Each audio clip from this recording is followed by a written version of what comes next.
locker room with Paul Brown Sunday after that long overtime game. Was that a special moment?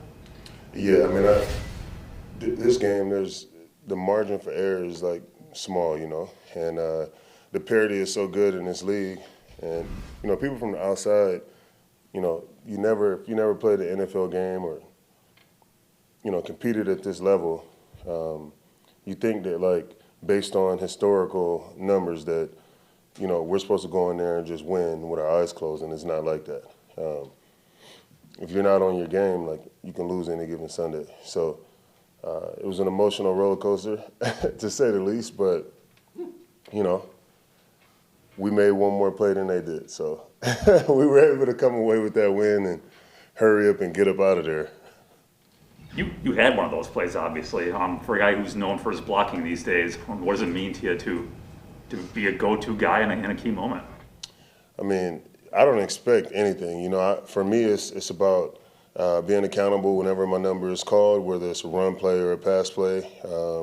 I've been fortunate enough to, whenever my number is called in the pass game, and the ball's coming my way and within my area, I make a play and make the most out of that play. So, when he called it, I knew it was one of those things that, it was going to be one of those plays that I'll remember for a long time, even before I got to the line of scrimmage, just based on how they were playing that formation that we came out in. And, did my normal deal. Aaron got the ball to me, and the rest was really history. Like, I don't feel like, when I'm going with a full head of steam, guys are, for the most part, closing their eyes anyway because they're not trying to tackle me. So it just is what it is. Like, I don't, standard operating procedure for me. What's it like to be the guy that just energizes the sideline the way you did there, though? Because the whole team was really fired up after that. Yeah. I don't know. I just feel like, when you work at this thing the way we do, and you put in the work together, the meetings, practice, walkthroughs, all of that, you're pretty much connected in a way that, like, I couldn't explain to somebody that was just trying to figure it out. And, me being in my 16th year and the experience I have, it was just another one of those ways that I was able to lead. So I'm grateful for the opportunity, and I'll continue to make my plays in the run game or the pass game as they come. Every team has to find its own identity because there's so much turnover every year. I mean, we're a third of the way in. Kind of getting the sense of what this team's identity is going to be all about. Yeah, I think for us, our identity really is just winning games, man. Like, we don't. Like, you think about it, Aaron wasn't here for, the off-season stuff. And, that first game was tough for us, just getting back on the same page, obviously. And we kind of used that as like a preseason game for everybody. And then from there, it's just about getting better every single week.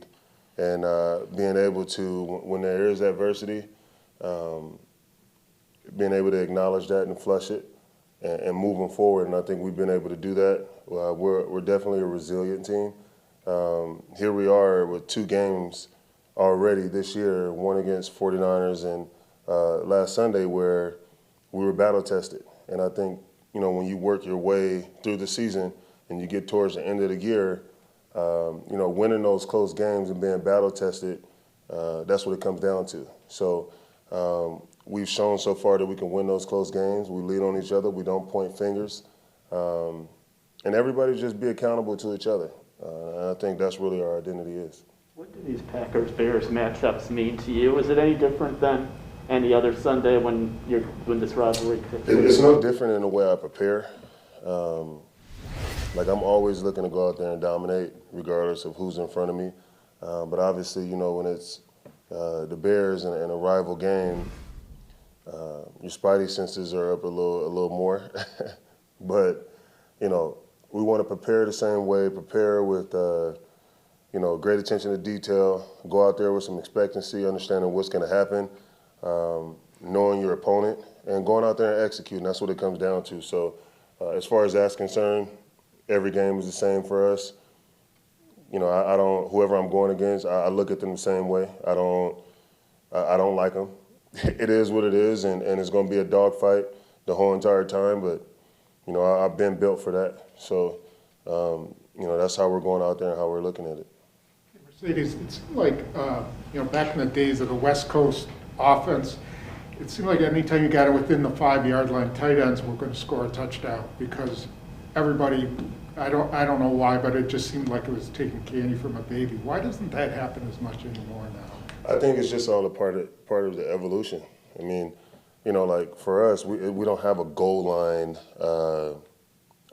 personnel when we get down there. We're running our regular offense, and you see that with the Chiefs, Chargers, like some of these other teams are really talented on offense, just kind of running their regular offense. And I think, you know, going forward, it's about just mixing it up and keeping guys on their toes. I'm not the numbers guru or the analytics guy, but you know, it's all about always trying to get an edge. And you know, I trust that Matt and the rest of the coaches are doing that. Marcedes, have you ever been around? Have you ever been around a receiver or seen a receiver, No. whether your team or another, No. that's doing what Devontae's doing? Not at all. He's special.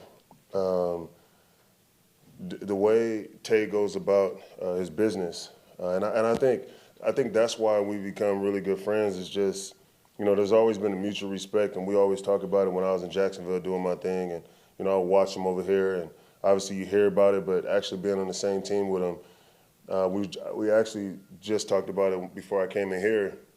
Like, for me, you gain respect from your peers on a team by how hard you work and how diligent you are about your process and your business. And him and I look at it the same exact way. You know, when we go out there to practice, I love to practice, and I love to work my technique and get better every day. And you know, watching him go through his process reminds me of how I was when I was in my prime, when I was catching the ball a lot and doing my thing. Like, I've never seen it like that. And you know, I'm honored every time I get to step on the field with him and whoop whoever it is in front of me, so A-Rod can have some more time to throw the ball downfield. You know what I mean? Because I know something big is going to happen. So he's definitely different, and bless him, man. Like, his I think one of his greatest assets is just his mental fortitude. And you know, you would think he's a bigger guy by how he goes out there and does his business, because you know, he plays bigger than what his size is, and you know, I'm sure it's appreciated from everyone. Hey, Marcedes, Chicago's done a lot of different things with pass rush this year. They're one of the best statistical pass rushes in the NFL. With what you guys have done, doing different blocking schemes, getting tight ends in there to chip the backers, everything like that, what special things do you have to do against a pass rush like this to protect Aaron? Well, I'm not going to give our game plan away, but I will say that you know, they've always been a problem since I've been here, and you know, I think that's part of the reason why I was brought here, and so that problem gets minimized. This is the NFL. You know, they get paid to make plays just like we do, and you know, all I'm gonna say is, you know, I'm looking forward to the opportunity, and you know, we're ready to go out there and have a nice heavyweight bout. You know, and that's really it. You know, I can't say too much about it, but just tune in, you'll see. Mercedes, you were saying earlier you take as much pride in blocking and everything when you were being asked about this play, but I'm looking on your Twitter yesterday, and this video, it's like cinematic of that catch, right? It's got filter on it, and then it zooms in on you. I don't know where you got the video from. So the NFL social media team actually sent it to me. They have like a portal where I guess they for certain guys, they just collect the data, and then they just shoot it out to us if we want to post it. And just that view is just one of those moments. Like, you have no idea like who's shooting what from what angle, but just that, you know, field level view. It was a dope view. So I assume they're not sending you clips of your great blocking. No, they haven't yet. I feel like the people that appreciate my blocking are the people that know ball for real. You know, like the average naked eye is probably not even, they get lost and they're looking for the ball. But, you know, after every game, like, coaches will come up to me and compliment me on just playing the tight end position like it's supposed to be played, and, you know, that's enough for me.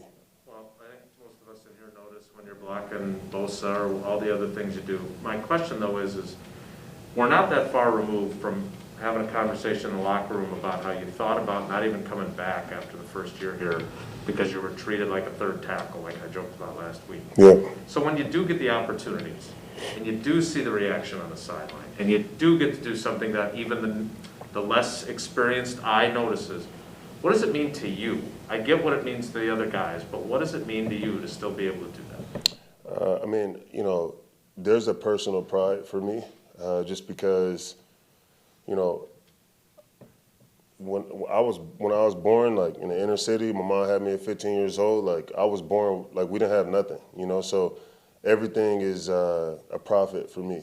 And, you know, all the positive energy that, you know, I share with my teammates and my coaches and people around this building is an enhancement on my life. So I look at it like just taking advantage of all my opportunities and not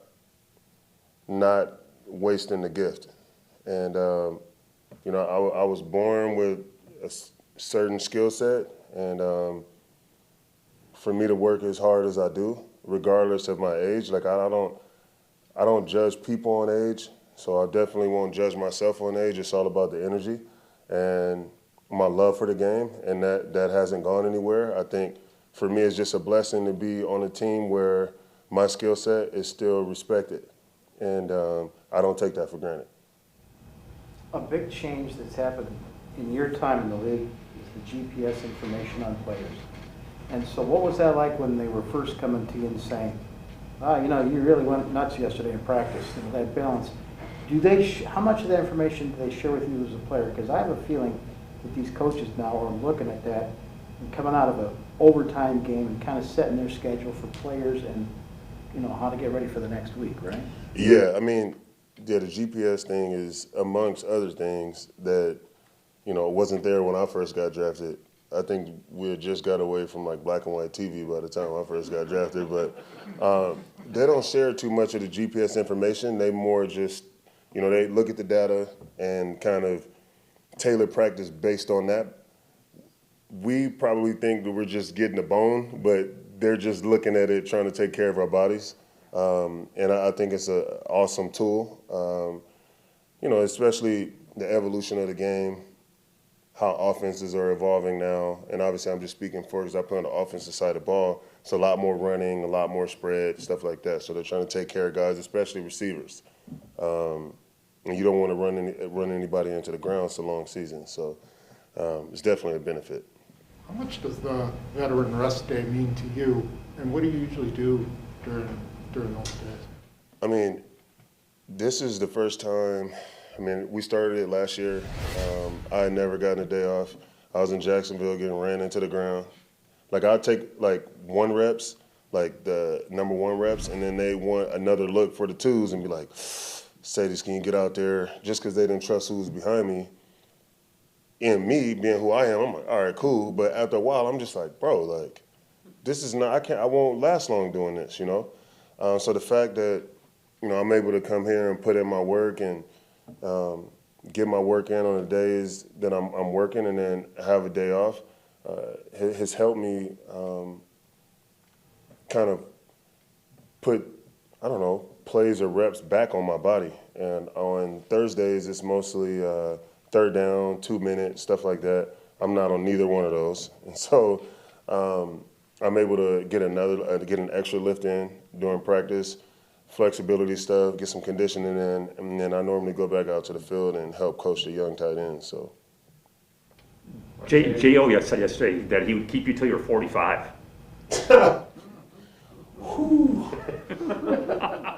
I think realistically, at this level that I'm playing, I mean, I have at least 3. At least 3. I can see to 3 playing at a high level.